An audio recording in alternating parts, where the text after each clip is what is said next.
Hello ভাইয়া আপুরা, আসসালামু আলাইকুম। ভর্তি পরীক্ষা গুণগত রসায়ন ক্লাস নাম্বার 8, এই 8 নাম্বার ক্লাসের মাধ্যমে আমাদের গুণগত রসায়ন ভর্তি পরীক্ষার পড়া শেষ হবে।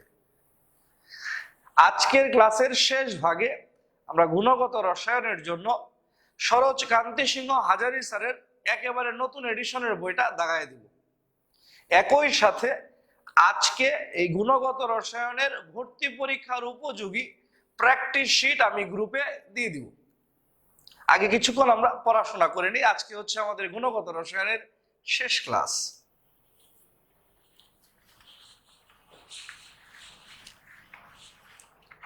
একেবারে শুরুতে আমরা কিছু থিওরি লিখব।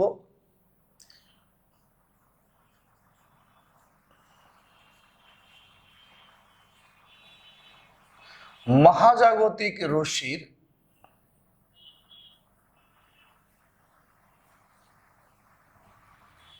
তরঙ্গ দৈর্ঘ্য 0.405 ন্যানোমিটারের কম। মহাজাগতিক রশ্মির তরঙ্গ দৈর্ঘ্য 0.405 ন্যানোমিটারের কম। মহাজাগতিক রশ্মির পরে হচ্ছে গামা রশ্মির তরঙ্গ দৈর্ঘ্য 0.305 থেকে 0.15 ন্যানোমিটার, দুইটা ন্যানোমিটার। 0.305 ন্যানোমিটার থেকে 0.15 ন্যানোমিটার।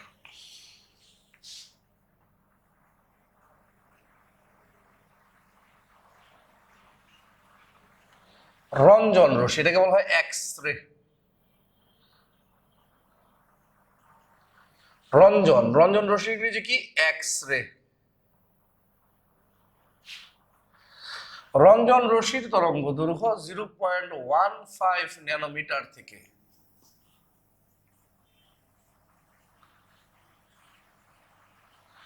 10 ন্যানোমিটার।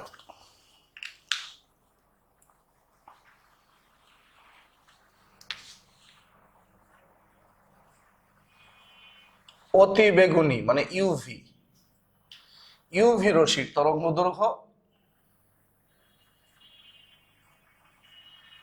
10 ন্যানোমিটার থেকে 380 ন্যানোমিটার।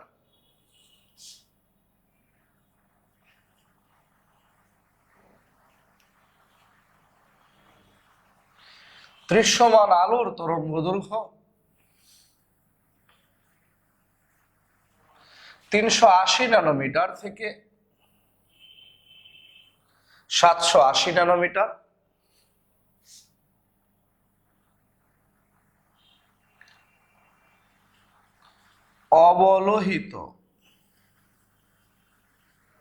অবলোহিত মানে ইনফ্রারেড আয়ার,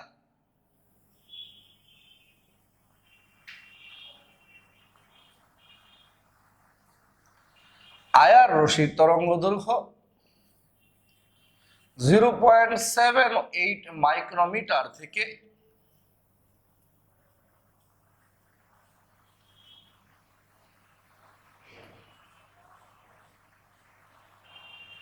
1000 মাইক্রোমিটার।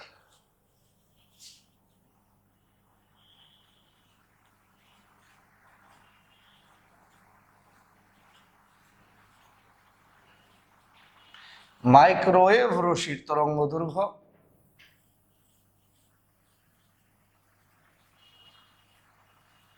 1000 মাইক্রোমিটার থেকে 100 সেন্টিমিটার।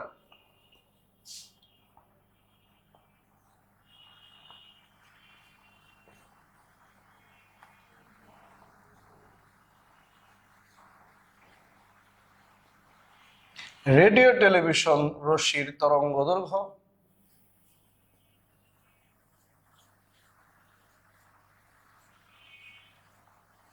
100 সেন্টিমিটার থেকে 10 মিটার। উপর থেকে যত নিচে আসতেছে তরঙ্গ দৈর্ঘ্য ল্যামডা বাড়ছে। উপর থেকে যত নিচে আসতেছে তরঙ্গ দৈর্ঘ্য ল্যামডা বাড়ছে। সবাই একটু কষ্ট করে আস্তে ধীরে লিখে নাও। এই ভ্যালুগুলা এক এক বইয়ে এক এক রকম দেওয়া। আমি কোনটা ফলো করেছি? আমি ফলো করেছি এনসিটিপির যে মূল সিলেবাস, সেই সিলেবাস অনুযায়ী ভ্যালুগুলা আমি ফলো করেছি। মহাজাগতিক রশ্মির তরঙ্গ দৈর্ঘ্য 0.405 ন্যানোমিটারের কম। গামা রশ্মির তরঙ্গ দৈর্ঘ্য 0.305 ন্যানোমিটার থেকে 0.15 ন্যানোমিটার। রঞ্জন রশ্মির তরঙ্গ দৈর্ঘ্য 0.15 ন্যানোমিটার থেকে 10 ন্যানোমিটার। অতি বেগুনি রশ্মির তরঙ্গ দৈর্ঘ্য 10 ন্যানোমিটার থেকে 380 ন্যানোমিটার। দৃশ্যমান আলোর তরঙ্গ দৈর্ঘ্য 380 ন্যানোমিটার থেকে 780 ন্যানোমিটার। অবলোহিত রশ্মির তরঙ্গ দৈর্ঘ্য 0.778 মাইক্রোমিটার থেকে 1000 মাইক্রোমিটার। মাইক্রোওয়েভ রশ্মির তরঙ্গ দৈর্ঘ্য 1000 মাইক্রোমিটার থেকে 100 সেন্টিমিটার। রেডিও টেলিভিশন তরঙ্গ দৈর্ঘ্য 100 সেন্টিমিটার থেকে 10 মিটার। তাহলে লক্ষ্য করো, যত নিচে নামতেছি তরঙ্গ দৈর্ঘ্য ল্যামডা তত বাড়ছে। মহাজাগতিক থেকে গামা রশ্মি, গামা থেকে রঞ্জন রশ্মি, রঞ্জন রশ্মি থেকে অতিবেগুনি রশ্মি, অতিবেগুনি থেকে দৃশ্যমান, দৃশ্যমান থেকে অবলোহিত, অবলোহিত থেকে মাইক্রোওয়েভ, মাইক্রোওয়েভ থেকে রেডিও টেলিভিশন। যত নিচে নামতেছি তরঙ্গ দৈর্ঘ্য তত বাড়তেছে। যত নিচে নামতেছি তরঙ্গ দৈর্ঘ্য তত বাড়তেছে। আমাদের জানা আছে শক্তি E is equal to h nu বা E is equal to hc by lambda। তাহলে এই শক্তির সাথে তরঙ্গ দৈর্ঘ্যের সম্পর্ক কি? ব্যস্তানুপাতিক। নিচে নামলে তরঙ্গ দৈর্ঘ্য ল্যামডা বাড়ছে, তাহলে শক্তি ই কমছে। যত নিচে নামতেছি তরঙ্গ দৈর্ঘ্য তত বাড়তেছে। প্রথমে ছিল ন্যানোমিটার, পরে হয়েছে মাইক্রোমিটার, পরে হয়েছে সেন্টিমিটার, লাস্টে কি হয়েছে? মিটার। যত নিচে নামতেছি তরঙ্গ দৈর্ঘ্য তত বাড়তেছে। শক্তির সাথে তরঙ্গ দৈর্ঘ্যের সম্পর্ক E is equal to h nu। New মানে c বাই ল্যামডা, নিউ মানে c বাই ল্যামডা। তাহলে শক্তির সাথে তরঙ্গ দৈর্ঘ্যের সম্পর্ক কি? ব্যস্তানুপাতিক। তা নিচে নামলে তরঙ্গ দৈর্ঘ্য বাড়ছে, শক্তি কমছে। তাহলে সবচেয়ে কম শক্তিকার রেডিও টেলিভিশন, সবচেয়ে বেশি শক্তিকার মহাজাগতিক রশ্মি। নিচে নামলে শক্তি কমছে, সবচেয়ে বেশি শক্তি মহাজাগতিক, সবচেয়ে কম শক্তি রেডিও টেলিভিশন। ধরো হাতের মধ্যে আমি তিনটাকে আটকাইলাম, কার শক্তি বেশি? যে উপরে তার শক্তি বেশি, আর যে নিচে তার শক্তি কম। নিচে নামলে শক্তি কমছে, উপরের শক্তি বেশি, নিচের শক্তি কম। যত নিচে নামবে শক্তি তত কম। তরঙ্গ দৈর্ঘ্যের সাথে শক্তির সম্পর্ক ব্যস্তানুপাতিক। নিচে নামলে তরঙ্গ দৈর্ঘ্য বাড়ছে, তার মানে শক্তি কমছে। সবচেয়ে শক্তিশালী রশ্মি মহাজাগতিক রশ্মি, সবচেয়ে দুর্বল রশ্মি রেডিও টেলিভিশন তরঙ্গ দৈর্ঘ্য। সবচেয়ে শক্তিশালী রশ্মি মহাজাগতিক রশ্মি, সবচেয়ে দুর্বল রশ্মি রেডিও টেলিভিশন রশ্মি।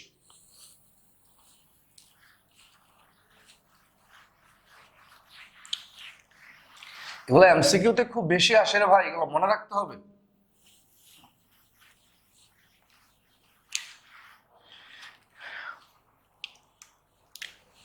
এখন লক্ষ্য করো,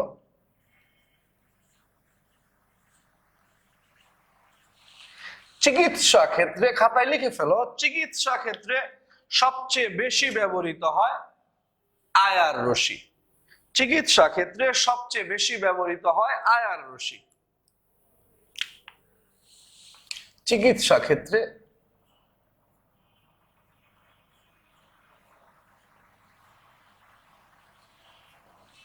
চিকিৎসা ক্ষেত্রে সবচেয়ে বেশি ব্যবহৃত হয় আইআর রশ্মি।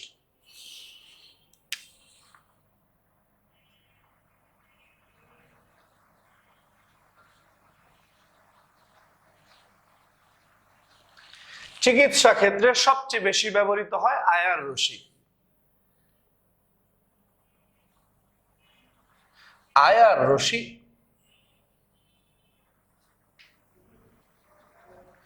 তিন ভাগে বিভক্ত। নাম্বার ওয়ান, নেয়ার আয়ার, সংক্ষেপে বলে এন আয়ার, 0.78 মাইক্রোমিটার থেকে 2.5 মাইক্রোমিটার। নাম্বার টু, মিড আয়ার, সংক্ষেপে বলে এম আয়ার, 2.5 মাইক্রোমিটার থেকে 25 মাইক্রোমিটার। নাম্বার থ্রি,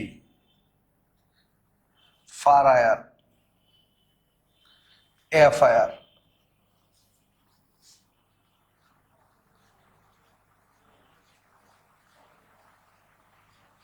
25 মাইক্রোমিটার থেকে 1000 মাইক্রোমিটার। চিকিৎসা ক্ষেত্রে সবচেয়ে বেশি ব্যবহৃত হয় আয়ার রশ্মি। আয়ার রশ্মি তিন ভাগে বিভক্ত: নেয়ার আয়ার, মিড আয়ার, ফার আয়ার। এন আয়ার, এম আয়ার, এফ আয়ার। নেয়ার আয়ার হচ্ছে 0.78 মাইক্রোমিটার থেকে 2.5 মাইক্রোমিটার। মিড আয়ার হচ্ছে 2.5 মাইক্রোমিটার থেকে 25 মাইক্রোমিটার। ফার আয়ার হচ্ছে 25 মাইক্রোমিটার থেকে 1000 মাইক্রোমিটার। লক্ষ্য করো, ফার আয়ার রশ্মি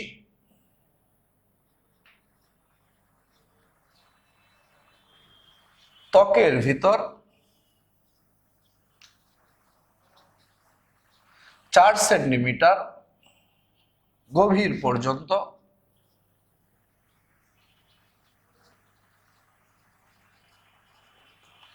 ফার আয়ার রশ্মি ত্বকের ভিতর 4 সেন্টিমিটার গভীর পর্যন্ত প্রবেশ করতে পারে।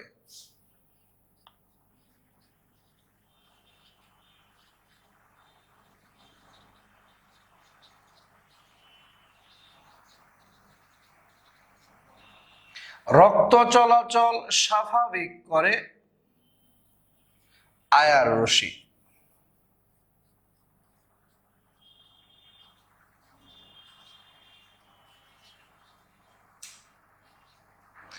হৃদরোগের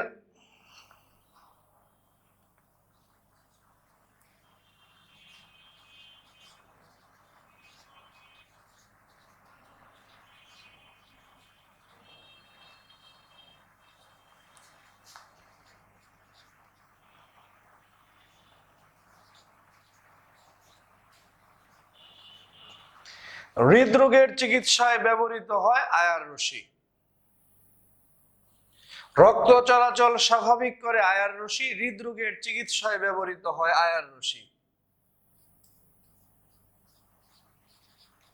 এই কথাগুলো মনে রাখবা। জৈব যৌগের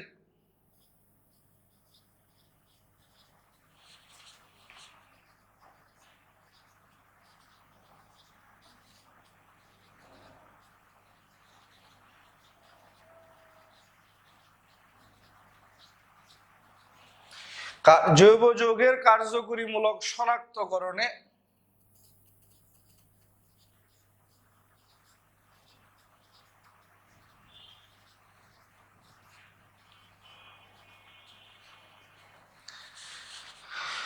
ফার আয়ার রশ্মি ত্বকের ভিতর 4 সেন্টিমিটার গভীর পর্যন্ত প্রবেশ করতে পারে। রক্ত চলাচল স্বাভাবিক করে আয়ার রশ্মি। হৃদরোগের চিকিৎসায় ব্যবহৃত হয় আয়ার রশ্মি। জৈব যৌগের কার্যকরীমূলক শনাক্তকরণে ব্যবহৃত হয় আয়ার রশ্মি। আয়ার রশ্মি সম্পর্কে ভর্তি পরীক্ষার জন্য এই টপিকগুলো মনে রাখা খুব জরুরি। চিকিৎসা ক্ষেত্রে সবচেয়ে বেশি ব্যবহৃত হয় আয়ার রশ্মি। অনেকে ভুল বুঝে, মনে করে চিকিৎসা ক্ষেত্রে সবচেয়ে বেশি মনে হয় ব্যবহৃত হয় এক্সরে। নো, চিকিৎসা ক্ষেত্রে সবচেয়ে বেশি ব্যবহৃত হয় আয়ার রশ্মি। আয়ার রশ্মি তিন ভাগে বিভক্ত: এন আয়ার, নেয়ার আয়ার, এম আয়ার, মিড আয়ার, এফ আয়ার, ফার আয়ার। ফার আয়ার রশ্মি ত্বকের ভিতর 4 সেন্টিমিটার গভীর পর্যন্ত প্রবেশ করতে পারে। রক্ত চলাচল স্বাভাবিক করে আয়ার রশ্মি। হৃদরোগের চিকিৎসায় ব্যবহৃত হয় আয়ার রশ্মি। জৈব যৌগের কার্যকরীমূলক শনাক্তকরণে ব্যবহৃত হয় আয়ার রশ্মি। কাইন্ড ইনাফ এগুলা তুলে ফেলো, শুধু তুলে ফেললে হবে না, এগুলা মাথায় নিয়ে নাও।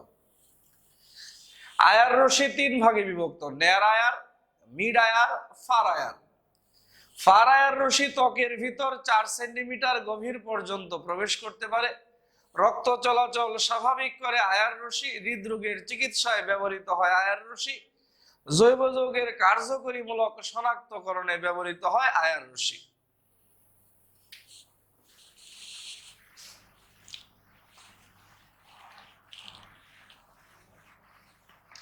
ক্লাস নোটেও খুব সুন্দর করে আমি লিখে দিয়েছি।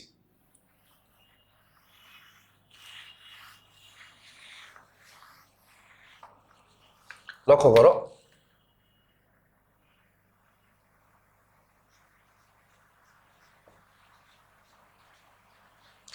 জাল টাকা, জাল পাসপোর্ট,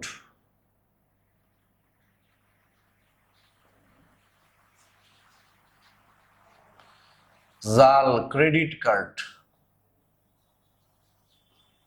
মানে যত প্রকার জাল কাগজপত্র আছে, জাল দলিল, জাল টাকা, জাল পাসপোর্ট, জাল ক্রেডিট কার্ড, মানে জাল কাগজপত্র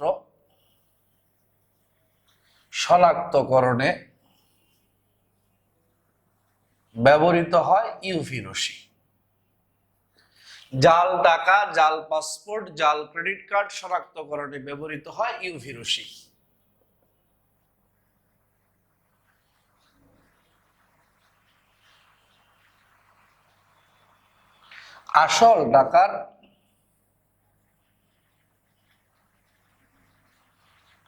আসল টাকার নিরাপত্তা সুতায় থাকে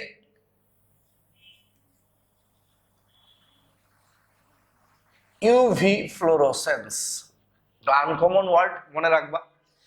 আসল টাকার নিরাপত্তা সুতায় থাকে UV fluorescence.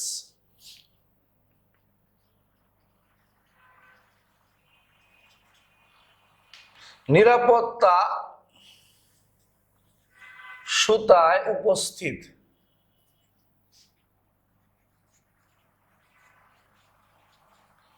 Fluorescence phosphor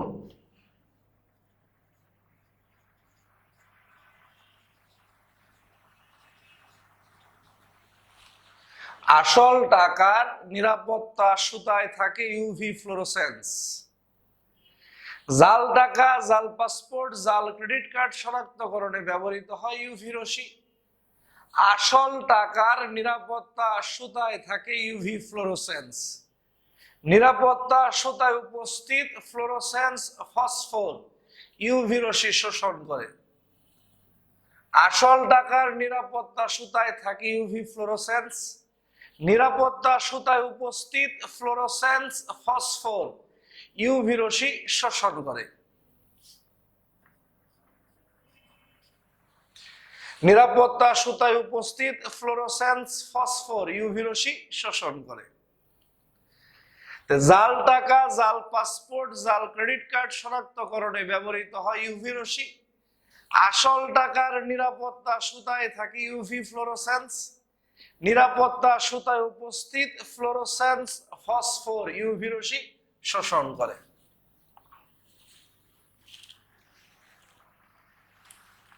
next topic, ছোট্ট ছোট্ট টপিক গুলো পড়ায় দিচ্ছি, এগুলা থেকে অনেক প্রশ্ন আসে। এমআরআই,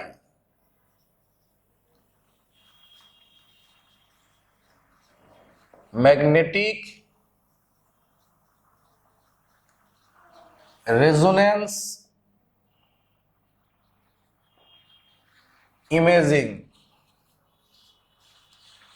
এমআরআই পূর্ণরূপ হচ্ছে magnetic resonance imaging.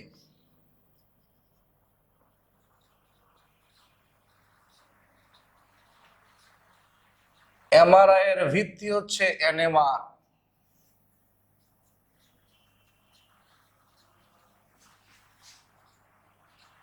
Nuclear magnetic resonance. MRI এর ভিত্তি হচ্ছে NMR, nuclear magnetic resonance. MRI magnetic resonance imaging, MRI এর ভিত্তি হচ্ছে NMR, nuclear magnetic resonance. MRI যন্ত্রে, একটু জেনে রাখো,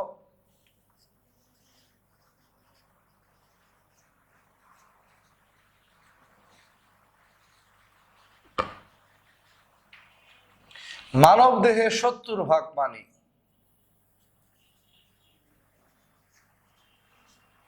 এমআরআই যন্ত্রে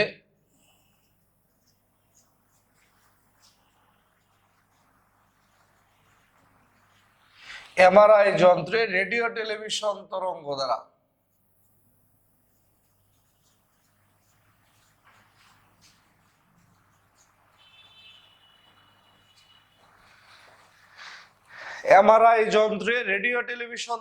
দ্বারা চুম্বক ক্ষেত্র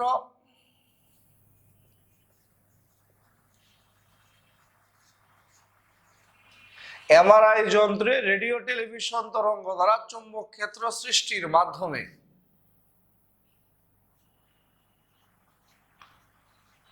মানব দেহের প্রোটনকে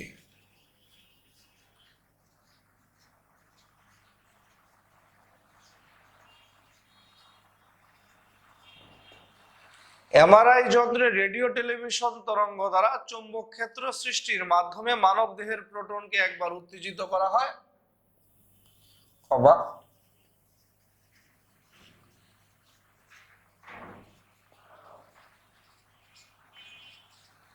আরেকবার উত্তেজনা হ্রাস করা হয়। এমআরআই যন্ত্রের রেডিও টেলিভিশন তরঙ্গ দ্বারা চুম্বক ক্ষেত্র সৃষ্টির মাধ্যমে মানব দেহের প্রোটনকে একবার উত্তেজিত করা হয়, আরেকবার উত্তেজনা হ্রাস করা হয়।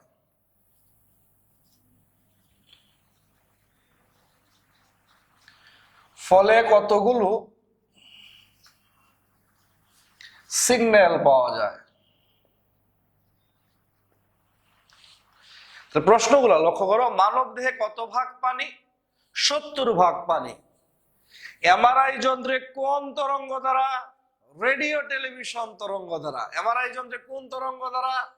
রেডিও টেলিভিশন তরঙ্গ দ্বারা। কি সৃষ্টির মাধ্যমে?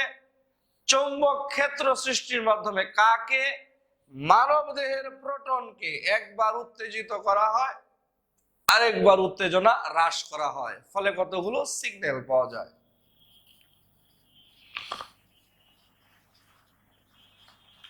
এই সিগন্যালগুলোর সমন্বয়ে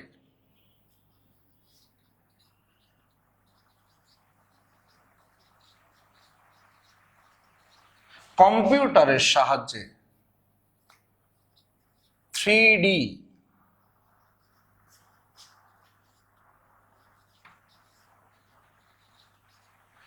এই সিগন্যালগুলোর সমন্বয়ে কম্পিউটারের সাহায্যে 3D ইমেজ তৈরি করা হয় এবং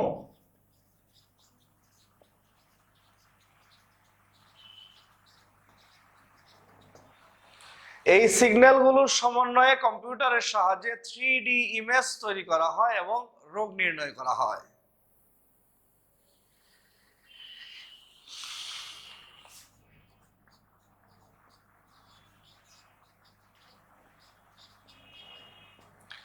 মস্তিষ্ক বা ব্রেইনের চিকিৎসা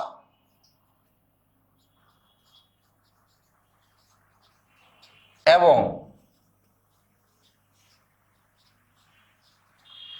মস্তিষ্ক বা ব্রেইনের চিকিৎসা এবং মেরুদণ্ডের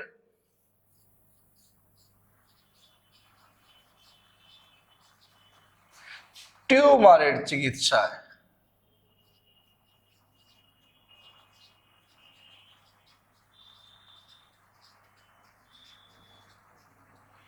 মস্তিষ্ক বা ব্রেনের চিকিৎসা এবং মেরুদণ্ডের টিউমারের চিকিৎসায় ব্যবহৃত হয় এমআরআই।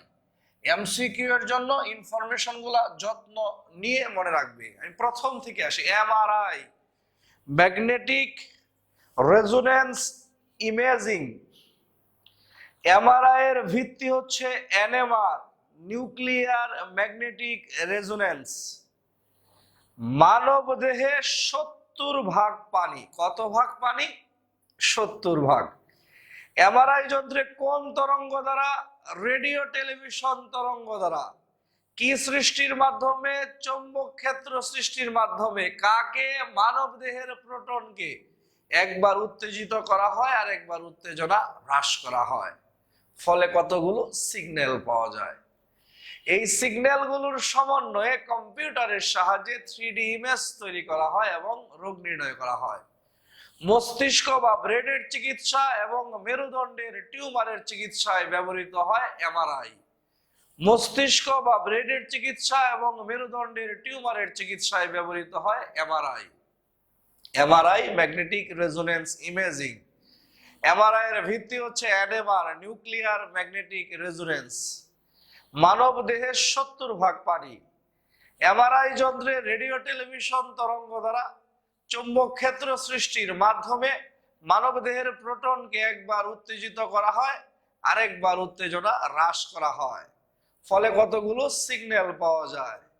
এই সিগন্যালগুলোর সমন্বয়ে কম্পিউটারের সাহায্যে 3D ইমেজ তৈরি করা হয় এবং রোগ নির্ণয় করা হয়। মস্তিষ্ক বা ব্রেনের চিকিৎসা এবং মেরুদণ্ডের টিউমারের চিকিৎসায় ব্যবহৃত হয় এমআরআই। আমরা অলরেডি চারটা টপিক কভার করে আসছি। বিভিন্ন রশ্মির তরঙ্গ দৈর্ঘ্য, আইআর রশ্মির ব্যবহার, ইউভি রশ্মির ব্যবহার, আর মাত্র শিখলাম এমআরআই এর ব্যবহার। এখন কিছু সংজ্ঞা শিখবো আমরা। প্রথম সংজ্ঞা পাতন। পাতনের ইংরেজি হচ্ছে ডিস্টিলেশন। পাতন তাপমাত্রা বৃদ্ধি করে কিংবা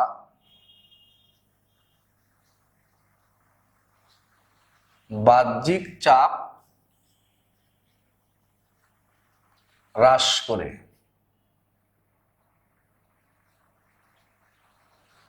তরলকে বাষ্পে অথবা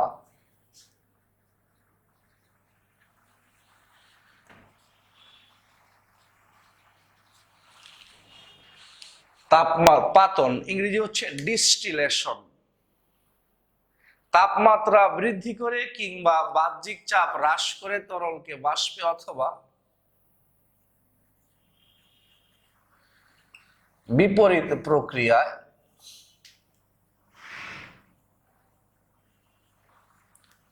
বাষ্পকে তরলে পরিণত করার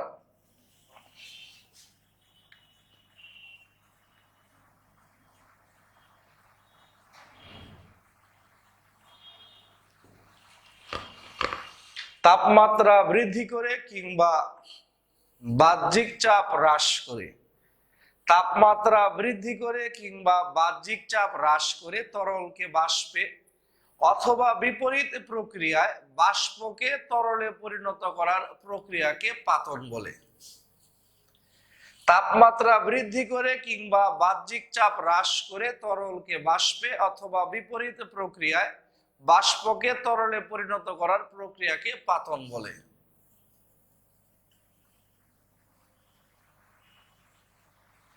আংশিক পাতন, ফ্র্যাকশনাল ডিস্টিলেশন। পাতন মানে ডিস্টিলেশন, আংশিক পাতন ফ্র্যাকশনাল ডিস্টিলেশন।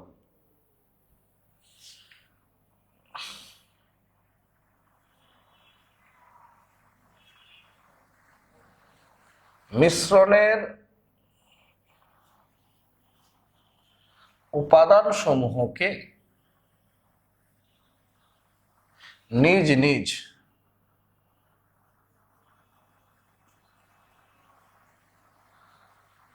স্ফুটনাঙ্ক অনুসারে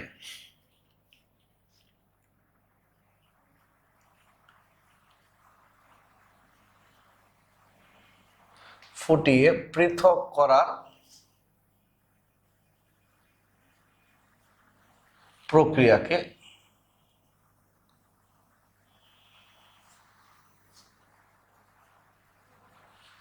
মিশ্রণের উপাদান সমূহকে নিজ নিজ স্ফুটনাঙ্ক অনুসারে ফুটিয়ে পৃথক করার প্রক্রিয়াকে আংশিক পাতন বলে।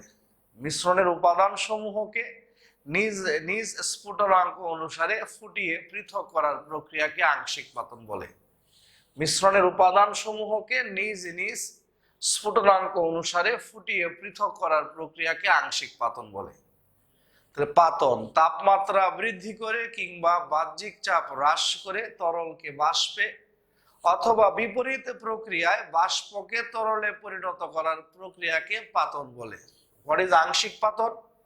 মিশ্রণের উপাদান সমূহকে নিজ নিজ স্ফুটনাঙ্ক অনুসারে ফুটিয়ে পৃথক করার প্রক্রিয়াকে আংশিক পাতন বলে।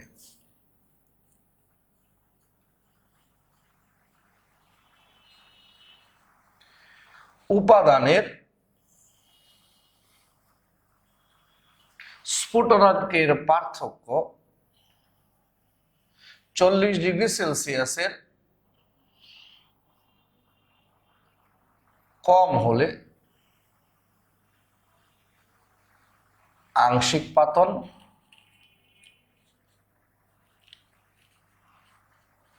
40 ডিগ্রি সেলসিয়াসের বেশি হলে সাধারণ পাতন পদ্ধতি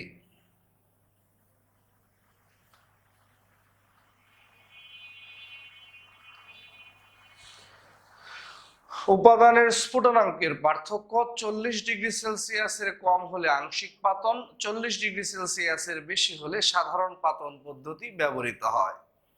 উপাদানের স্ফুটনাঙ্কের পার্থক্য 40 ডিগ্রি সেলসিয়াসের কম হলে আংশিক পাতন, 40 ডিগ্রি সেলসিয়াসের বেশি হলে সাধারণ পাতন পদ্ধতি ব্যবহৃত হয়। আমি আবার বলছি, উপাদানের স্ফুটনাঙ্কের পার্থক্য 40 ডিগ্রি সেলসিয়াসের কম হলে আংশিক পাতন, 40 ডিগ্রি সেলসিয়াসের বেশি হলে সাধারণ পাতন পদ্ধতি ব্যবহৃত হয়।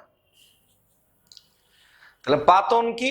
তাপমাত্রা বৃদ্ধি করে কিংবা বাহ্যিক চাপ হ্রাস করে তরলকে বাষ্পে অথবা বিপরীত প্রক্রিয়ায় বাষ্পকে তরলে পরিণত করার প্রক্রিয়াকে পাতন বলে। আংশিক পাতন মিশ্রণের উপাদান সমূহকে নিজ নিজ স্ফুটনাঙ্ক অনুসারে ফুটিয়ে পৃথক করার প্রক্রিয়াকে আংশিক পাতন বলে। মিশ্রণের উপাদান সমূহকে নিজ নিজ স্ফুটনাঙ্ক অনুসারে ফুটিয়ে পৃথক করার প্রক্রিয়াকে আংশিক পাতন বলে। উপাদানের স্ফুটনাঙ্কের পার্থক্য 40 ডিগ্রি সেলসিয়াসের কম হলে আংশিক পাতন, 40 ডিগ্রি সেলসিয়াসের বেশি হলে সাধারণ পাতন ব্যবহৃত হয়।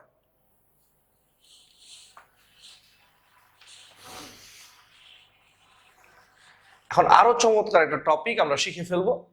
নাইস টপিক, চমৎকার একটা টপিক আমরা শিখে ফেলবো, সবাই একটু লক্ষ্য করো। এই টপিকটার নাম হচ্ছে ঊর্ধ্বপাতন। ঊর্ধ্বপাতনের ইংরেজি হচ্ছে সাবলিমেশন। আমরা চমৎকার যে টপিকটার কথা বলছিলাম তার নাম হচ্ছে ঊর্ধ্বপাতন। এটার ইংরেজিটাও লিখে দিই, সাবলিমেশন। আমরা জানি পদার্থের 3 অবস্থা, কঠিন, তরল, গ্যাস। কঠিন গলে তরল হয়, তরলকে আরো উত্তপ্ত করলে গ্যাস হয়। কঠিন থেকে তরল, তরল থেকে গ্যাস। কিন্তু সাবলিমেশন, ঊর্ধ্বপাতন ডিফারেন্ট।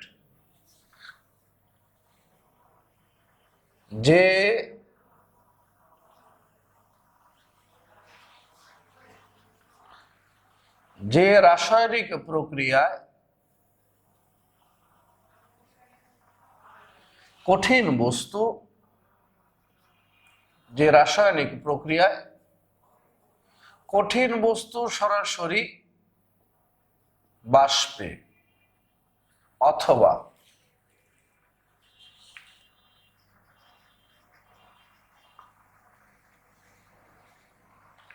বাষ্প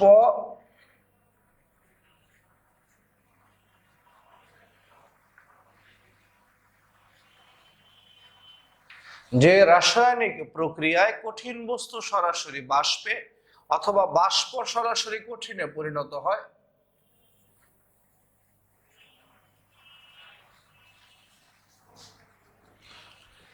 যে রাসায়নিক প্রক্রিয়ায় কঠিন বস্তু সরাসরি বাষ্পে অথবা বাষ্প সরাসরি কঠিনে পরিণত হয় তাকে ঊর্ধ্বপাতন বলে। যে রাসায়নিক প্রক্রিয়ায় কঠিন বস্তু সরাসরি বাষ্পে অথবা বাষ্প সরাসরি কঠিনে পরিণত হয় তাকে ঊর্ধ্বপাতন বলে।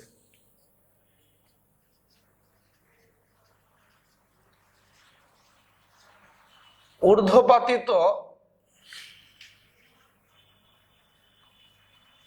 পদার্থকে বলা হয় উৎক্ষেপ। উৎক্ষেপের ইংরেজি হচ্ছে সাবলিমেট। ঊর্ধ্বপাতিত পদার্থকে বলা হয় উৎক্ষেপ। উৎক্ষেপের ইংরেজি হচ্ছে সাবলিমেট। সাধারণত ন্যাপথালিন।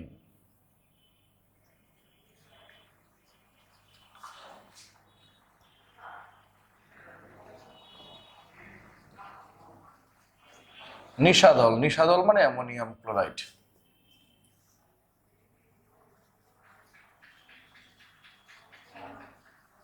Benzoic acid. সাধারণত ন্যাপথালিন, নিশাদল, বেনজোইক অ্যাসিড, কর্পূর, আয়োডিন, কঠিন কার্বন ডাইঅক্সাইড। কঠিন কার্বন ডাইঅক্সাইডের আরেকটা নাম হচ্ছে ড্রাই আইস। সাধারণত ন্যাপথালিন, নিশাদল, বেনজোইক অ্যাসিড, কর্পূর, আয়োডিন ইত্যাদি। ইত্যাদি মানে আরো আছে ইত্যাদি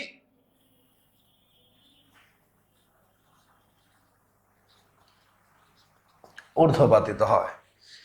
যে রাসায়নিক প্রক্রিয়ায় কঠিন বস্তু সরাসরি বাষ্পে অথবা বাষ্প সরাসরি কঠিনে পরিণত হয় তাকে ঊর্ধ্বপাতন বলে। ঊর্ধ্বপাতিত পদার্থকে বলা হয় উৎক্ষেপ।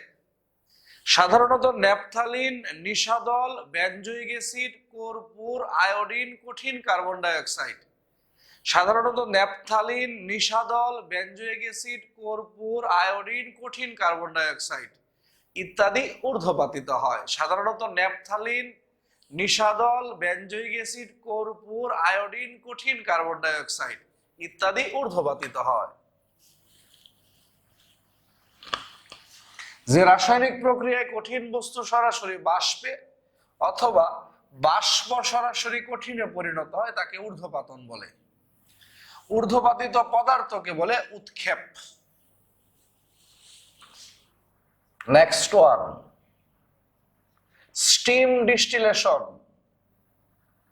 বাষ্পপাতন।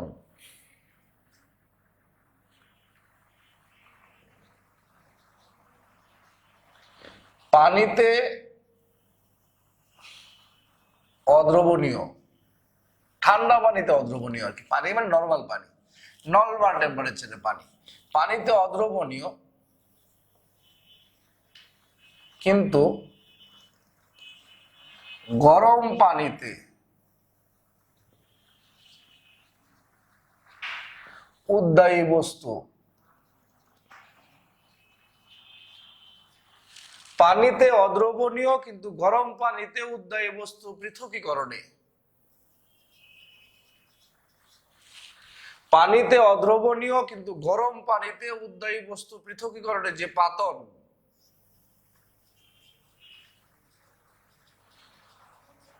ব্যবহৃত হয় তাকে বাষ্পপাতন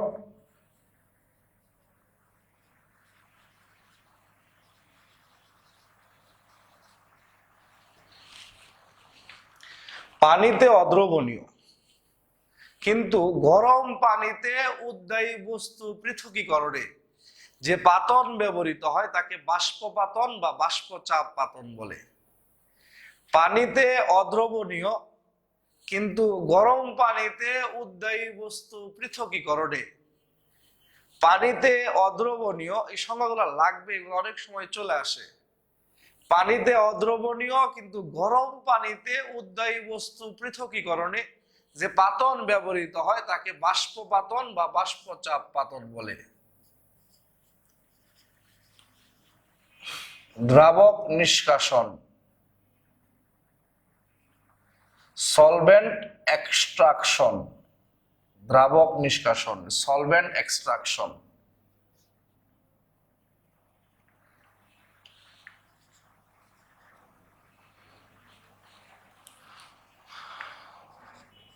দ্রবণে উপস্থিত উপাদানকে উপযুক্ত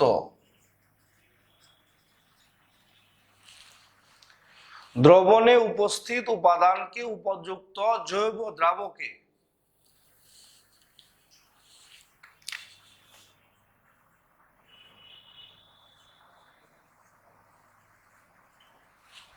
দ্রবণে উপস্থিত উপাদানকে উপযুক্ত জৈব দ্রাবকে দ্রবীভূত করে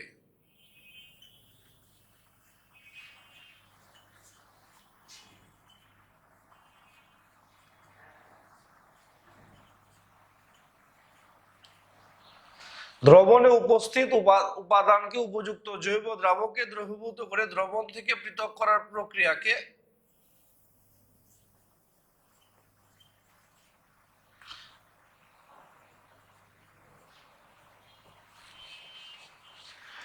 দ্রবণে উপস্থিত উপাদানকে উপযুক্ত জৈব দ্রাবকে দ্রবীভূত করে দ্রবণ থেকে পৃথক করার প্রক্রিয়াকে দ্রবণে উপস্থিত উপাদানকে উপযুক্ত জৈব দ্রাবকে দ্রবীভূত করে দ্রবণ থেকে পৃথক করার প্রক্রিয়াকে দ্রাবক নিষ্কাশন বলে। দ্রবণে উপস্থিত উপাদানকে উপযুক্ত জৈব দ্রাবকে দ্রবীভূত করে দ্রবণ থেকে পৃথক করার প্রক্রিয়াকে দ্রাবক নিষ্কাশন বলে।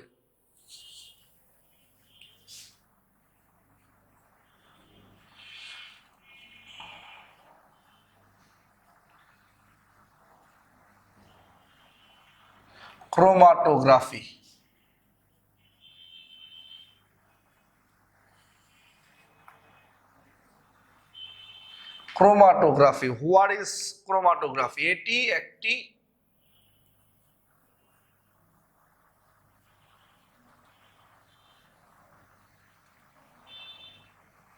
পৃথকীকরণ প্রক্রিয়া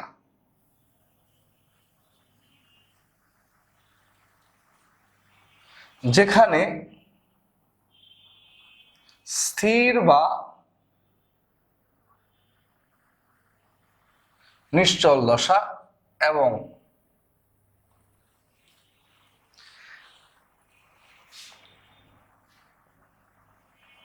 সচল বা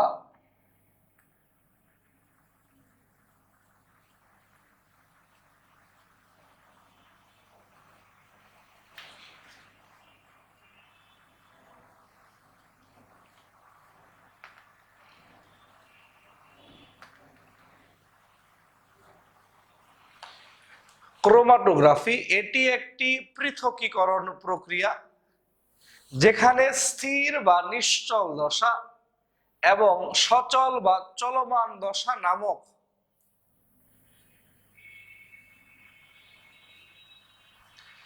ক্রোমাটোগ্রাফি এটি একটি পৃথকীকরণ প্রক্রিয়া যেখানে স্থির বা নিশ্চল দশা এবং সচল বা চলমান দশা নামক দুটি পৃথক মাধ্যম থাকে। যাহা স্থির তাহাই নিশ্চল, যাহা সচল তাহাই চলমান। ক্রোমাটোগ্রাফি এটি একটি পৃথকীকরণ প্রক্রিয়া যেখানে স্থির বা নিশ্চল দশা এবং সচল বা চলমান দশা নামক দুটি পৃথক মাধ্যম থাকে। আমরা এখন কিছুক্ষণ ক্রোমাটোগ্রাফির প্রকারভেদ নিয়ে আলোচনা করব।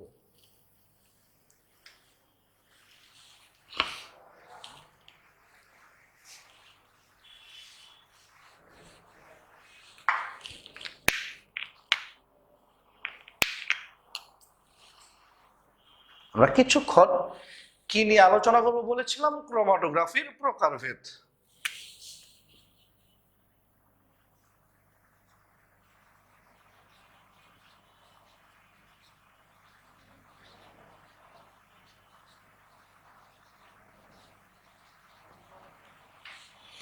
ক্রোমাটোগ্রাফির প্রকারভেদ নাম্বার 1,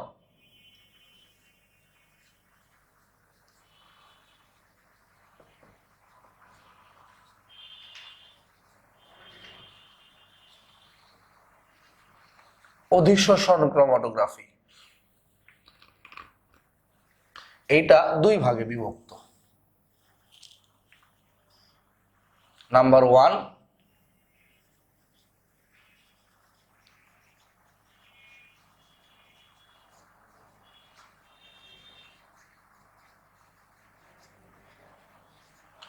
নাম্বার 1 কলাম বা স্তম্ভ ক্রোমাটোগ্রাফি। নাম্বার 2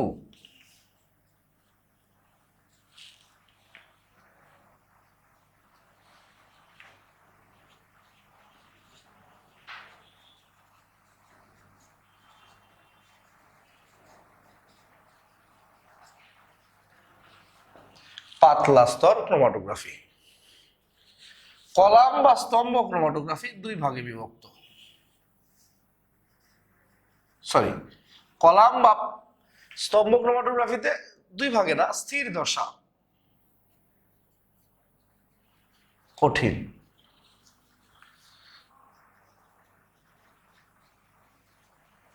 সচল দশা তরল।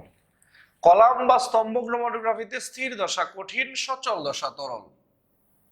এই স্থির দশা সচল দশার কথা মনে করে কলাম ক্রোমাটোগ্রাফির আরেক নাম, স্থির দশা সচল দশার কথা মনে রেখে কলাম ক্রোমাটোগ্রাফির আরেক নাম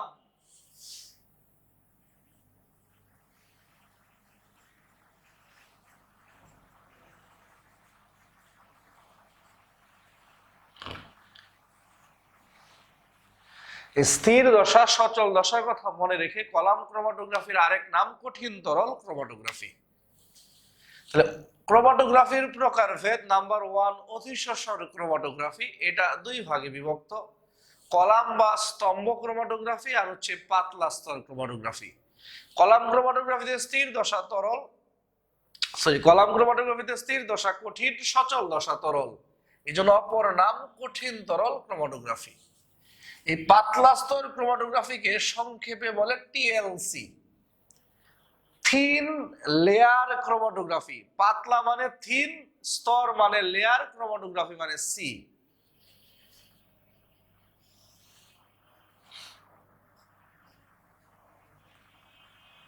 এই পাতলা স্তর ক্রোমাটোগ্রাফিতেও স্থির দশা তরল, আর এক্সট্রিমলি সরি, পাতলা স্তর ক্রোমাটোগ্রাফিতেও স্থির দশা কঠিন, সচল দশা তরল। এজন্য পাতলা স্তর ক্রোমাটোগ্রাফিরও আরেক নাম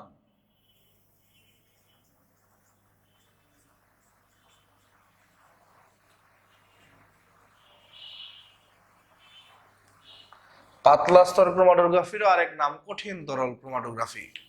সবাই লক্ষ্য করো, ক্রোমাটোগ্রাফির প্রকারভেদ। প্রথম প্রকারের নাম অধিশোষণ ক্রোমাটোগ্রাফি। অধিশোষণ ক্রোমাটোগ্রাফি দুই ভাগে বিভক্ত, কলাম বা স্তম্ভ ক্রোমাটোগ্রাফি আর পাতলা স্তর ক্রোমাটোগ্রাফি। কলাম ক্রোমাটোগ্রাফিতে স্থির দশা কঠিন, সচল দশা তরল, অপর নাম কঠিন তরল ক্রোমাটোগ্রাফি। পাতলা স্তর ক্রোমাটোগ্রাফিতে স্থির দশা কঠিন, সচল দশা তরল, অপর নাম কঠিন তরল ক্রোমাটোগ্রাফি। কলাম ক্রোমাটোগ্রাফিতে কঠিন স্থির দশা হিসেবে ব্যবহৃত হয় অ্যালুমিনা মানে অ্যালুমিনিয়াম অক্সাইড। অ্যালুমিনা বা চকের গোড়া বা সিলিকা জেল বা উল সুতার উল।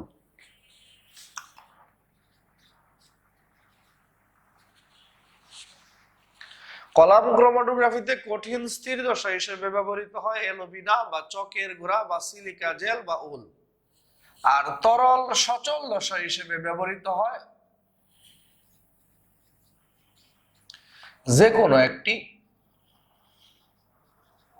জৈব দ্রাবক।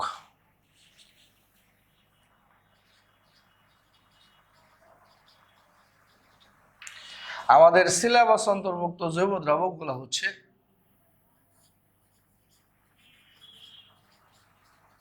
বেনজিন, হেক্সেন, ইথার, পেন্টেন,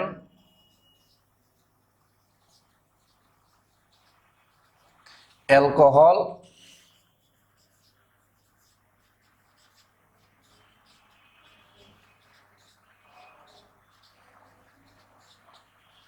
আর এসিটোনাইট্রাইল। আমাদের সিলেবাস অন্তর্ভুক্ত জৈব দ্রাবকগুলো হচ্ছে benzene, hexane, ether, pentane, alcohol, আর হচ্ছে এসিটোনাইট্রাইল। এসিটোনাইট্রাইল এগুলো হচ্ছে আমাদের সিলেবাস অন্তর্ভুক্ত জৈব দ্রাবক।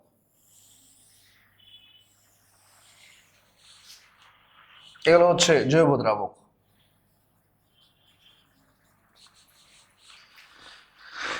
এগুলো হচ্ছে আমাদের সিলেবাস অন্তর্ভুক্ত জৈব দ্রাবক। তাহলে অধিশোষণ ক্রোমাটোগ্রাফি দুই ভাগে বিভক্ত।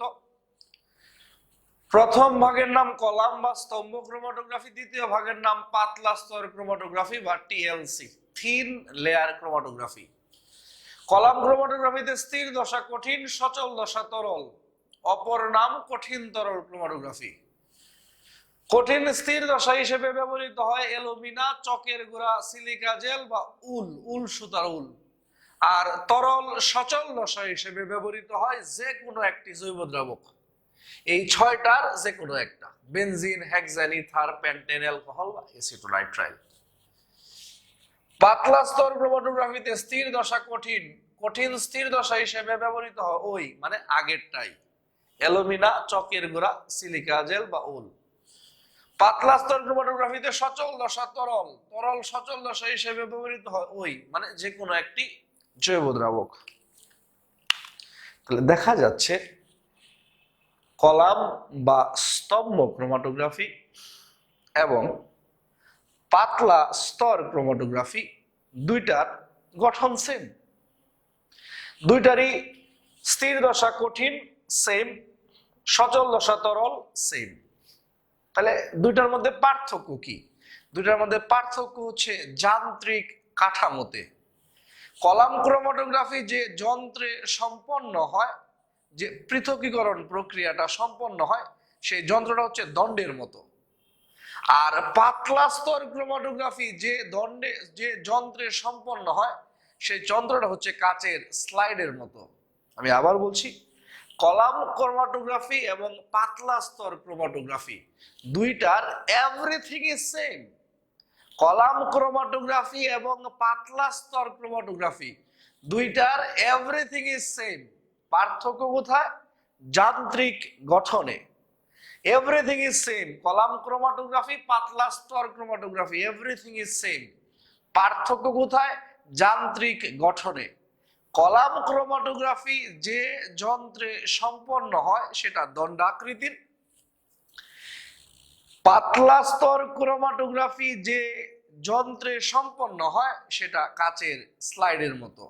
কলাম ক্রোমাটোগ্রাফি, পাতলা স্তর ক্রোমাটোগ্রাফি, এভরিথিং ইজ সেম। পার্থক্য হচ্ছে যান্ত্রিক গঠনে।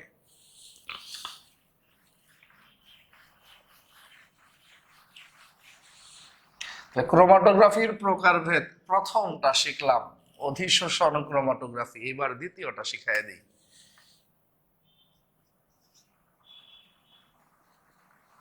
বন্টন বা বিভাজন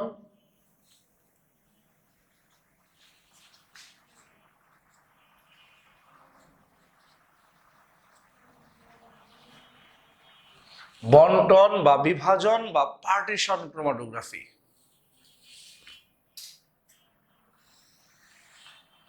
এইটাও দুই ভাগে বিভক্ত। প্রথম ভাগের নাম হচ্ছে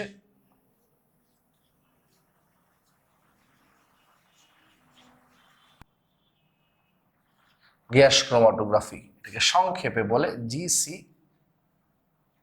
বা GLCP. What is GC? Gas chromatography.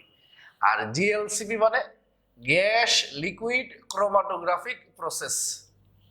GC মানে গ্যাস ক্রোমাটোগ্রাফি আর জিএলসিপি মানে গ্যাস লিকুইড ক্রোমাটোগ্রাফিক প্রসেস।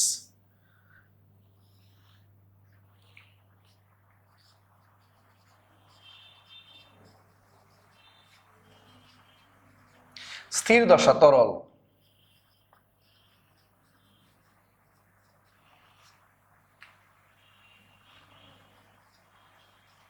সচল দশা গ্যাস।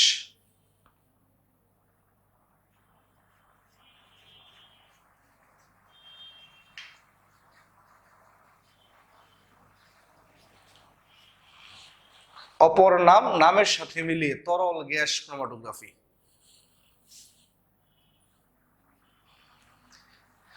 বন্টন বিভাজন বা পার্টিশন ক্রোমাটোগ্রাফি, এটাও দুই ভাগে বিভক্ত। প্রথম ভাগের নাম গ্যাস ক্রোমাটোগ্রাফি, জিসি বা জিএলসিপি, গ্যাস লিকুইড ক্রোমাটোগ্রাফিক প্রসেস। আর প্রত্যেকটা ক্রোমাটোগ্রাফির দুইটা দশা, স্থির দশা আর সচল দশা। গ্যাস ক্রোমাটোগ্রাফিতে স্থির দশা তরল, সচল দশা গ্যাস। তরল স্থির দশা হিসেবে ব্যবহৃত হয়।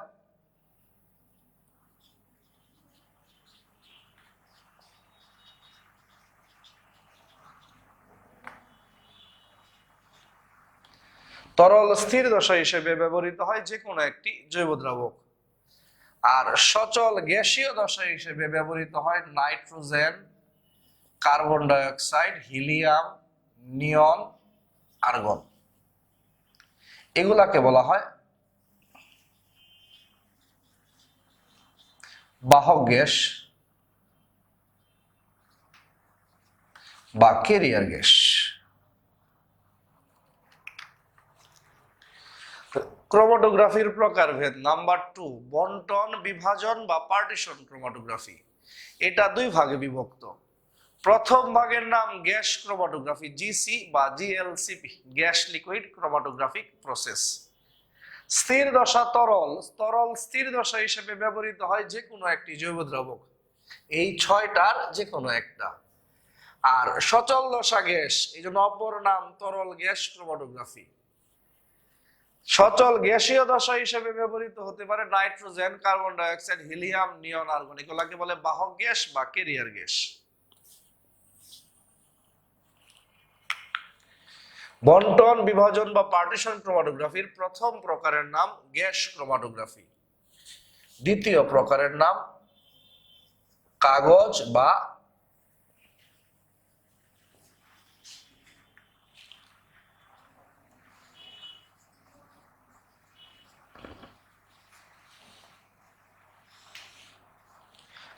বা পেপার ক্রোমাটোগ্রাফি।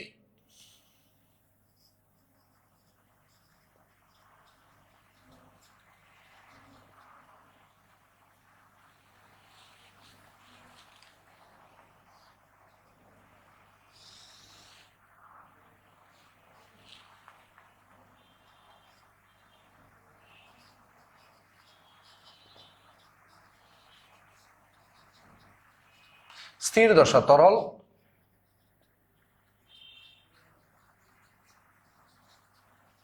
সচল দশা তরল। এই জন্য অপর নাম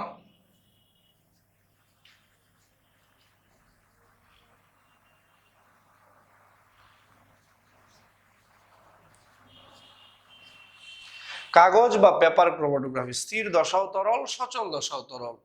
এই জন্য অপর নাম তরল তরল ক্রোমাটোগ্রাফি। তরল স্থির দশা হিসেবে ব্যবহৃত হয় পানি, আর তরল সচল দশা হিসেবে ব্যবহৃত হয়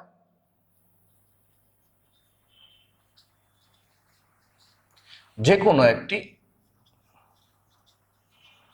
জৈব দ্রাবক। এই ছয়টার যে কোনো একটা, এই ছয়টার যে কোনো একটা। তাহলে বন্টন বিভাজন বা পার্টিশন ক্রোমাটোগ্রাফি দুই ভাগে বিভক্ত। প্রথম ভাগের নাম কাগজ গ্যাস ক্রোমাটোগ্রাফি বা জিসি বা জিএলসিপি। জিএলসিপি মানে গ্যাস লিকুইড ক্রোমাটোগ্রাফিক প্রসেস। বন্টন বিভাজন বা পার্টিশন ক্রোমাটোগ্রাফি দুই ভাগে বিভক্ত, গ্যাস ক্রোমাটোগ্রাফি আর কাগজ বা পেপার ক্রোমাটোগ্রাফি। গ্যাস ক্রোমাটোগ্রাফিতে স্থির দশা তরল, সচল দশা গ্যাস। তরল স্থির দশা হিসেবে ব্যবহৃত হয় যে কোনো একটি জৈব দ্রাবক, আর সচল গ্যাসীয় দশা হিসেবে ব্যবহৃত হয় নাইট্রোজেন, কার্বন ডাইঅক্সাইড, হিলিয়াম, নিয়ন, আর্গন। এগুলাকে বলে বাহক গ্যাস বা ক্যারিয়ার গ্যাস। কাগজ বা পেপার ক্রোমাটোগ্রাফি বন্টন বিভাজন বা পার্টিশন ক্রোমাটোগ্রাফির আরেকটি প্রকার। কাগজ বা পেপার ক্রোমাটোগ্রাফিতে স্থির দশা তরল, সচল দশাও তরল। নাম হচ্ছে তরল তরল ক্রোমাটোগ্রাফি।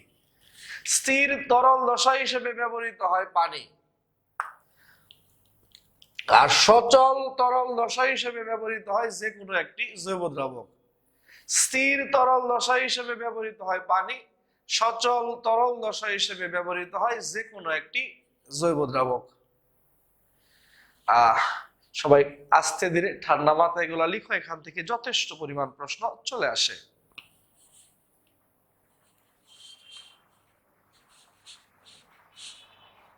বন্টন, বিভাজন বা পার্টিশন ক্রোমাটোগ্রাফি দুই ভাগে বিভক্ত, গ্যাস ক্রোমাটোগ্রাফি আর কাগজ ক্রোমাটোগ্রাফি। গ্যাস ক্রোমাটোগ্রাফিতে স্থির দশা তরল, সচল দশা গ্যাস, অপর নাম তরল গ্যাস ক্রোমাটোগ্রাফি। তরল স্থির দশা যে কোনো একটি জৈব দ্রাবক, যে নিচে যে 6টা জৈব দ্রাবক আছে তার যে কোনো একটা। আর সচল গ্যাসীয় দশা হচ্ছে nitrogen, carbon die oxide, helium, নিয়ন, আর্গন, এগুলাকে বলা হয় বাহক গ্যাস বা ক্যারিয়ার গ্যাস। কাগজ বা পেপার ক্রোমাটোগ্রাফিতে স্থির দশাও তরল, সচল দশাও তরল, এই জন্য অপর নাম তরল তরল ক্রোমাটোগ্রাফি। তরল স্থির দশা হিসেবে ব্যবহৃত হয় পানি, তরল সচল দশা হিসেবে ব্যবহৃত হয় যে কোনো একটি জৈব দ্রাবক, এই যে নিচের 6টার যে কোনো একটা। সবাই নিজে নিজে লিখে নাও এবং এগুলো আত্মস্থ করার চেষ্টা করো। আমাদেরকে বলা হয়েছে যে আস্তে ধীরে ধীরে সুস্থ এগুলো তুলো। এগুলো আমি ক্লাস নোটেও সুন্দর করে নোট আকারে দিয়ে রাখছি। তোমাদের কাজ হচ্ছে এগুলো আত্মস্থ করা, কারণ এখান থেকে এমসিকিউ প্রশ্ন আসবেই।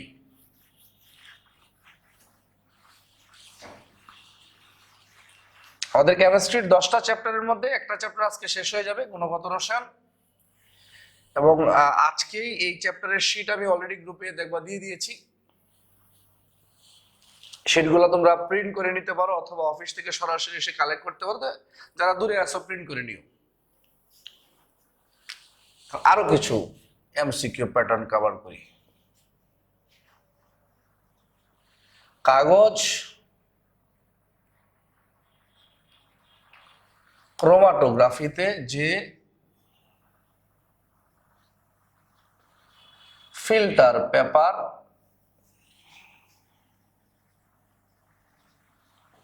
ব্যবহৃত হয়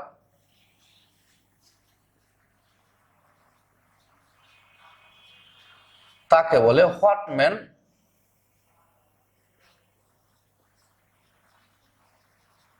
ফিল্টার পেপার। কাগজ ক্রোমাটোগ্রাফিতে যে ফিল্টার পেপার ব্যবহৃত হয় তাকে বলে হোয়াটম্যান ফিল্টার পেপার। আরেকটা টার্ম শিখবো, আরএফ। আরএফ মানে রিটেনশন ফ্যাক্টর, ঝুলে থাকার ক্ষমতা। আরএফ হচ্ছে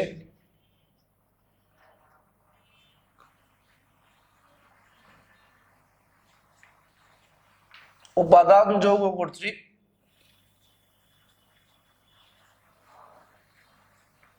অতিক্রান্ত দূরত্ব ডিভাইডেড বাই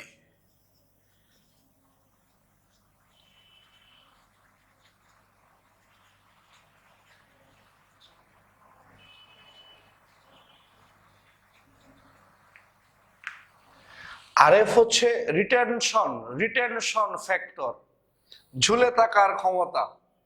এটাই আপনি শিখে রাখলা, খুব বেশি যে গুরুত্বপূর্ণ এরকম না। উপাদান যৌগ কর্তৃক অতিক্রান্ত দূরত্ব এবং গতিশীল দ্রাবক কর্তৃক অতিক্রান্ত দূরত্বের যে অনুপাত তাকে বলা হয় আরএফ।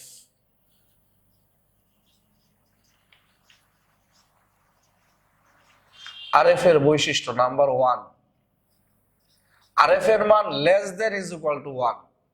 আরএফ এর মান 1-এর ছোট হবে, সর্বোচ্চ 1-এর সমান হতে পারে, কিন্তু কখনো 1-এর বড় হবে না। RF less than is equal two 1। RF এর মান 1-এর ছোট হবে, সর্বোচ্চ 1-এর সমান হতে পারে, কিন্তু বেশি হবে না।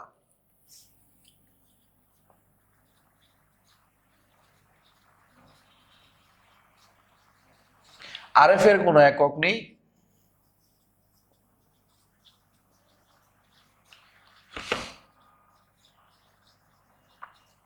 আরএফ এর মান থেকে আরএফ এর কোনো একক নেই, আরএফ এর মান থেকে উপাদান চিহ্নিত হয়। দ্রাবক পরিবর্তন করলে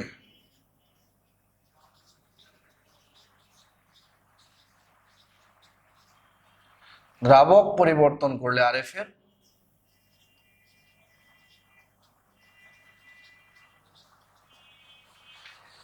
RF less than is equal two 1। RF এর কোনো একক নেই, আরএফ এর মান থেকে উপাদান চিহ্নিত হয়, দ্রাবক পরিবর্তন করলে আরএফ এর পরিবর্তন হয়। আরএফ এর বৈশিষ্ট্য হচ্ছে RF less than is equal two 1, RF এর কোনো একক নেই, আরএফ এর মান থেকে উপাদান চিহ্নিত হয়, দ্রাবক পরিবর্তন করলে আরএফ এর পরিবর্তন হয়। কাগজ ক্রোমাটোগ্রাফিতে যে ফিল্টার পেপার ব্যবহৃত হয় তাকে বলে Whatman filter paper. RF is equal to উপাদান যৌগ কর্তৃক অতিক্রান্ত দূরত্ব ডিভাইডেড বাই গতিশীল দ্রাবক কর্তৃক অতিক্রান্ত দূরত্ব। আরএফ এর বৈশিষ্ট্য RF less than is equal two 1, RF এর কোনো একক নেই, আরএফ এর মান থেকে উপাদান চিহ্নিত হয়, দ্রাবক পরিবর্তন করলে আরএফ এর পরিবর্তন হয়।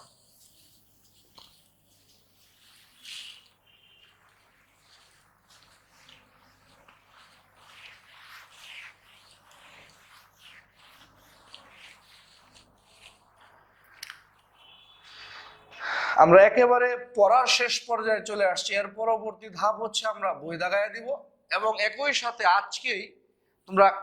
আজকেই গুণগত রসায়নের শীটের পাশাপাশি গুণগত রসায়ন যে পরীক্ষা হবে এই অধ্যায়ের সেই পরীক্ষার একটা নোটিশ পাবা।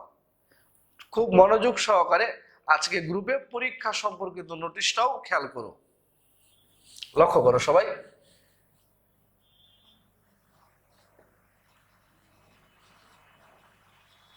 লেসাইন পরীক্ষায় ব্যবহৃত হয় সোডিয়াম ধাতু। লেসাইন পরীক্ষায় ব্যবহৃত হয় সোডিয়াম ধাতু। শনাক্ত করা হয় কার্বন, নাইট্রোজেন, সালফার, হ্যালোজেন। লেসাইন পরীক্ষায় ব্যবহৃত হয় সোডিয়াম ধাতু, শনাক্ত করা হয় কার্বন, নাইট্রোজেন, সালফার আর এক্স মানে হ্যালোজেন। ওকে, আমরা আজকে আর পড়াবো না, আমরা বইয়ের কিছু অংশ চমৎকার করে দাগায় দিব। আমাদের পড়াশোনার পার্ট হবে 3টা। খুব লক্ষ্য করো, পড়াশোনার পার্ট কয়টা? 3টা। প্রথম পার্ট ক্লাসটা বা ক্লাসের পড়াগুলা, গত 8টা ক্লাসের পড়া চমৎকার করে কভার করবা। সেকেন্ড পার্ট বই টোটালি কভার করবা, অ্যাটলিস্ট দাগানো অংশগুলা। তৃতীয় পার্ট আমি যে প্র্যাকটিস শিটটা দিয়েছি সেটা সলভ করবো। আমাদের পার্ট কয়টা? 3টা। ক্লাস 8টা ভালো করে কমপ্লিট করবা, বই ভালো করে পড়বা, অ্যাটলিস্ট দাগানোগুলা পড়বা, আর ফাইনালি আমাদের প্র্যাকটিস শিটটা সলভ করবা। খাতা বা ক্লাস কভার করবা, বই কভার করবা, প্র্যাকটিস শিট কভার করবা। এই 3 পার্ট কমপ্লিট করলেই আমাদের প্রিপারেশন পরিপূর্ণ হবে। এখন প্রত্যেকে হাজারি স্যারের এই বছরের একেবারে নতুন বইটা বের করো, আমরা এখন বই দাগানো শুরু করব। প্রত্যেকে হাজারি স্যারের একেবারে নতুন এডিশনের যে বইটা, এই বছরের যে বইটা, সেটা হাতে নাও। আমরা এখন ঠিক এই মুহূর্তে বই দেখানো শুরু করব। প্রত্যেকে হাজারি স্যারের নতুন এডিশনের যে বইটা আছে সেই বইটার 83 পৃষ্ঠা খোলো। হাজারি স্যার প্রথম পত্র, পেজ নাম্বার 83, 83 পৃষ্ঠা। 83 পৃষ্ঠার শুরুতে যে ভূমিকাটা আছে এই ভূমিকাটা পড়বা, পুরোটা রিডিং পড়বা। হাজারি স্যার প্রথম পত্র বইয়ের 83 পৃষ্ঠা পুরোটা রিডিং পড়বা।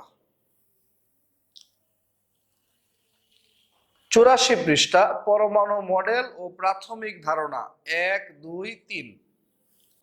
84 পৃষ্ঠায় পড়বা পরমাণু মডেল এবং প্রাথমিক ধারণা, পরে 1, 2, 3 রাদারফোর্ডের পরমাণু মডেল, বোরের পরমাণু মডেল, কোয়ান্টাম বলবিদ্যা পরমাণু মডেল।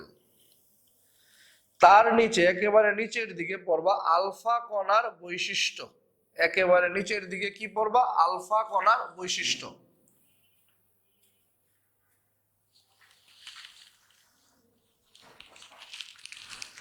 85 পৃষ্ঠা শুরুতেই রাদারফোর্ডের পরীক্ষার বর্ণনা, এটা রিডিং পড়বা। রিডিং 85 পৃষ্ঠা রাদারফোর্ডের পরীক্ষার বর্ণনা পুরোটা রিডিং পড়বা। 86 পৃষ্ঠা রাদারফোর্ডের পরমাণু মডেলের সীমাবদ্ধতা। 87 পৃষ্ঠা বোরের পরমাণু মডেল।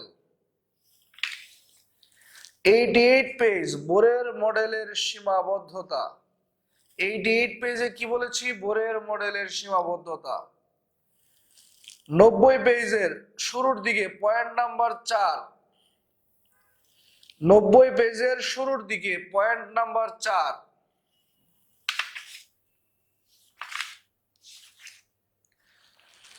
পরে চলে যাও 97 পৃষ্ঠা, পৃষ্ঠা নাম্বার 97, 97 পৃষ্ঠা। 97 পৃষ্ঠায় আছে দেখো মাঝখানে ক, চলমান বস্তুর কণা ধর্ম এবং তরঙ্গ ধর্মের সম্পর্ক। চলমান বস্তুর কণা ধর্ম ও তরঙ্গ ধর্মের সম্পর্ক, ডি ব্রগলি সমীকরণ। 97 পৃষ্ঠা, চলমান বস্তুর কণা ধর্ম ও তরঙ্গ ধর্মের সম্পর্ক, ডি ব্রগলি সমীকরণ। 100 পৃষ্ঠা, নিচে নামো, কোয়ান্টাম সংখ্যা সমূহ, বিভিন্ন উপশক্তি স্তর এবং ইলেকট্রন ধারণ ক্ষমতা। ভাইয়া এখানে বই কভার করবে না, এটার জন্য খাতা লাগবে, প্রথম এবং দ্বিতীয় ক্লাস। 100 পৃষ্ঠার নিচে কোয়ান্টাম সংখ্যা সমূহ, বিভিন্ন উপশক্তি স্তর এবং ইলেকট্রন ধারণ ক্ষমতা, এটা কোথা থেকে পড়বা? খাতা থেকে পড়বা। 104 পৃষ্ঠার টেবিলটা পড়বা, 104 পৃষ্ঠার টেবিলটা পড়বা।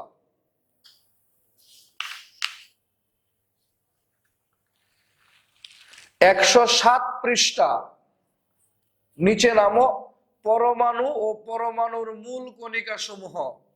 107 পৃষ্ঠার নিচে, আস্তে ধীরে 107 পৃষ্ঠায় যাও। 107 পৃষ্ঠার নিচে পরমাণু এবং পরমাণুর মূল কণিকা সমূহ।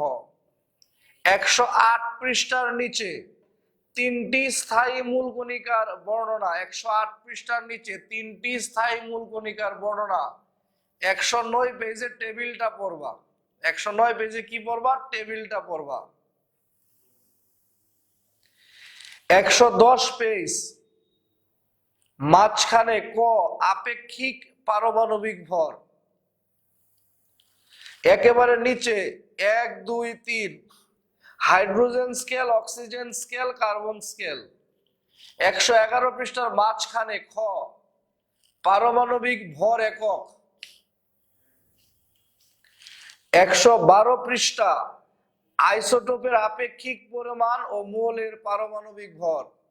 112 পৃষ্ঠা, আইসোটোপের আপেক্ষিক পরিমাণ ও মৌলের পারমাণবিক ভর। 112 পৃষ্ঠা, আইসোটোপের আপেক্ষিক পরিমাণ ও মৌলের পারমাণবিক ভর।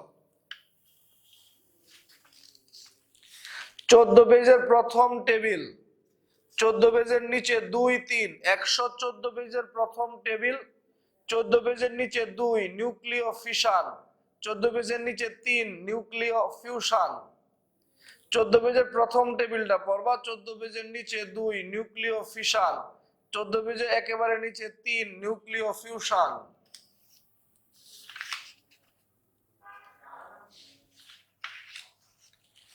120 পেজের টেবিলটা পড়বা। চলে যাও 120 পৃষ্ঠা, পেজ উল্টাইতে উল্টাইতে চলে যাও 120 পৃষ্ঠা। 120 পৃষ্ঠার টেবিলটা পড়বা। 121 পেজের নিচে, একেবারে নিচে, পাউলির বর্জন নিয়ম এবং এর ব্যাখ্যা। 22 পেজ, পাউলির বর্জন নীতির প্রয়োগ। 22 পেজের নিচে, 122 পেজের নিচে হুন্ডের নিয়ম এর ব্যাখ্যা।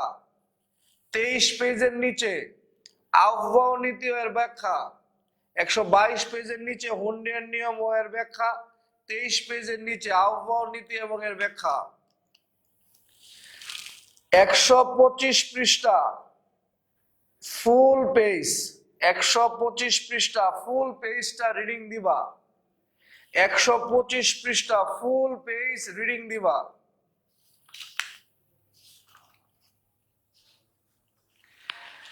125 পৃষ্ঠা ফুল পেজ রিডিং এর পরে 132 পৃষ্ঠা, 132 পৃষ্ঠা লাস্টের থেকে 3 নম্বর লাইন, মহাজাগতিক রশ্মি। 132 পৃষ্ঠা, লাস্টের থেকে 3 নাম্বার লাইন, মহাজাগতিক রশ্মি। এখান থেকে শুরু করে 133 পৃষ্ঠার প্রথম 5 লাইন লাল পর্যন্ত, 132 পৃষ্ঠা লাস্ট থেকে 3 নাম্বার লাইন, মহাজাগতিক রশ্মির তরঙ্গ দৈর্ঘ্য, এখান থেকে শুরু করে 33 পৃষ্ঠা লাল পর্যন্ত।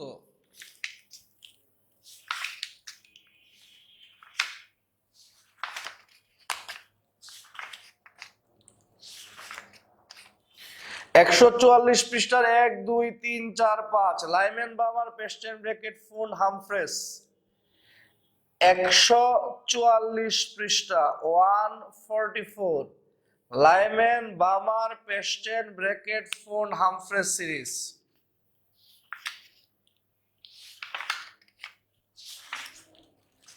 152 পেজ, জাল টাকা, জাল পাসপোর্ট শনাক্তকরণে ইউভি রশ্মির ব্যবহার। 152 পৃষ্ঠায় জাল টাকা, জাল পাসপোর্ট শনাক্তকরণে ইউভি রশ্মির ব্যবহার। 155 পৃষ্ঠা, চিকিৎসা ক্ষেত্রে আইআর রশ্মির ব্যবহার। 155 পৃষ্ঠা, চিকিৎসা ক্ষেত্রে আইআর রশ্মির ব্যবহার। 156 পৃষ্ঠার নিচে রোগ নির্ণয়ে এমআরআই পরীক্ষার মূলনীতি। 56 পৃষ্ঠার নিচে রোগ নির্ণয়ে এমআরআই পরীক্ষার মূলনীতি। 58 পেজ, শিখা পরীক্ষা দ্বারা ধাতব আয়ন শনাক্তকরণ। 58 পেজের নিচে, 58 পেজের নিচে শিখা পরীক্ষা দ্বারা ধাতব আয়ন শনাক্তকরণ।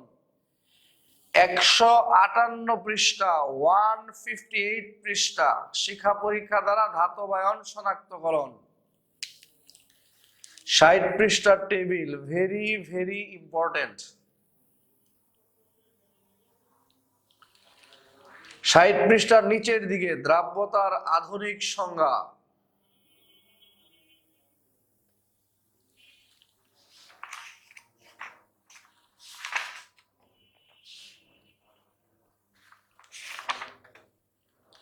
দ্রাব্যতার আধুনিক সংজ্ঞা 60 পৃষ্ঠার নিচে, দ্রাব্যতার আধুনিক সংজ্ঞা।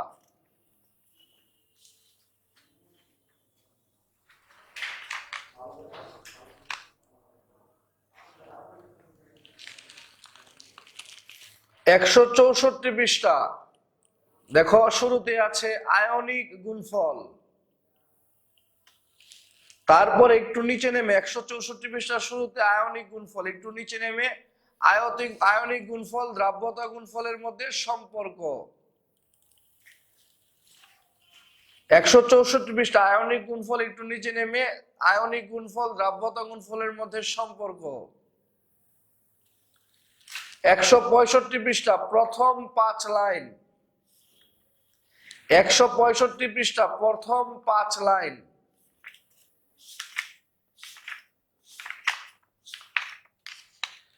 179 পৃষ্ঠা, সরি 179 পৃষ্ঠা 179 দ্রাব্যতার উপর সম আয়ন প্রভাব। 179 পৃষ্ঠা দ্রাব্যতার উপর সম আয়ন প্রভাব।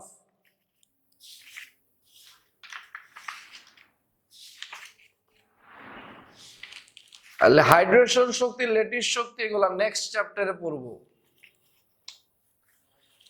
191 পৃষ্ঠায় যাও, 191 পেজ, 191 পেজের একদম নিচে দ্রবণে কপার 2+ আয়ন শনাক্তকরণ।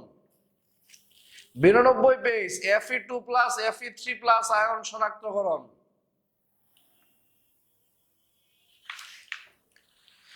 94 পেজ, ক্যালসিয়াম 2+ শনাক্তকরণ। 95 পেজ, সোডিয়াম প্লাস, 95 পেজে NH4+। 91 পৃষ্ঠার নিচে কপার 2+।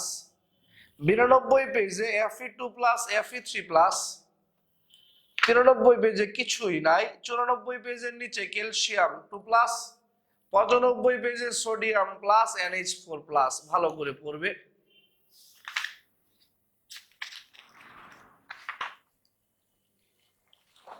এছাড়া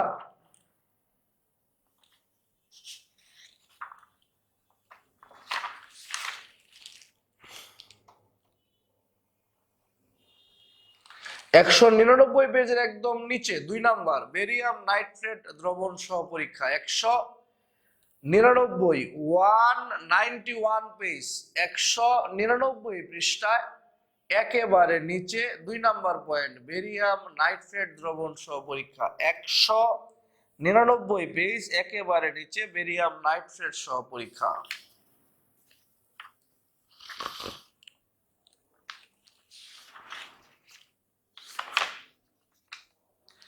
207 পৃষ্ঠা পাতন,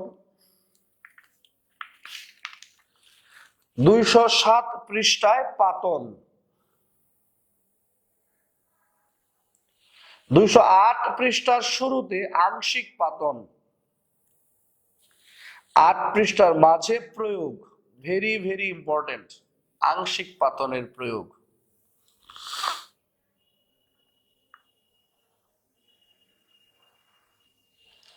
208 পেজের নিচে সমস্ফুটন মিশ্রণ, 209 পেজের লাস্টে 209 পেজের নিচে বাষ্পপাতন বা স্টিম পাতন, 10 পেজের শুরুতে প্রয়োগ,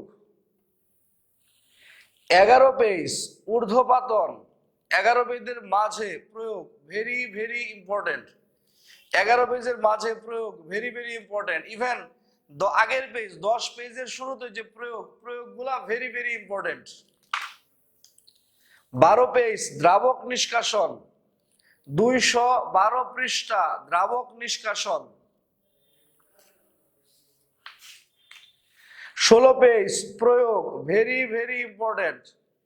12 পেজ দ্রাবক নিষ্কাশন, 216 পেজ ভেরি ভেরি ইম্পর্টেন্ট।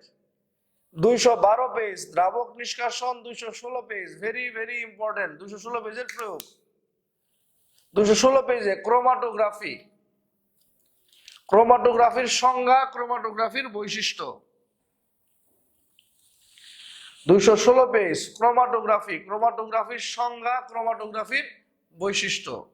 216 পেজে কি বলছিলাম? প্রয়োগ, ভেরি ভেরি ইম্পর্টেন্ট। ক্রোমাটোগ্রাফি, ক্রোমাটোগ্রাফির সংজ্ঞা, ক্রোমাটোগ্রাফির বৈশিষ্ট্য।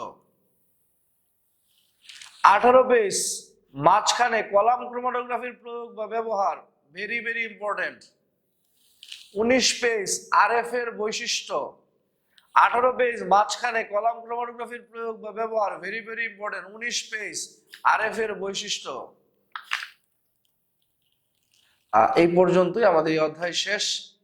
এই অধ্যায়ের যে সার সংক্ষেপ 222 পেজ থেকে শুরু, 222 পেজ থেকে শুরু এই অধ্যায়ের যে সার সংক্ষেপ, এগুলো একটু রিডিং দিবা। 222 পেজে এই অধ্যায়ের যে সার সংক্ষেপ, এগুলো একটু রিডিং দিবা। বই দেখানো শেষ, 8টা ক্লাস করাই দিলাম, ক্লাসের করাগুলো পড়বা। বইয়ের অ্যাটলিস্ট আর কিছু পড়ো আর না পড়ো, দাগানো অংশগুলো পড়বা। আর ফাইনালি একেবারে শেষে আজকে যে প্র্যাকটিস শিটটা আপলোড করে দেওয়া হয়েছে, সেটা প্রিন্ট করে পড়বা। ইচ্ছা করলে তুমি অফিস থেকে হার্ড কপিটাও কালেক্ট করে নিতে পারো, অথবা ওই যে শিটগুলো আমি দিয়েছি জাস্ট সেভ করে প্রিন্ট করে নিবা, দ্যাটস ইট। আর ইচ্ছা করলে হার্ড কপিটাও আমার কাছ থেকে কালেক্ট করে নেওয়া যাবে।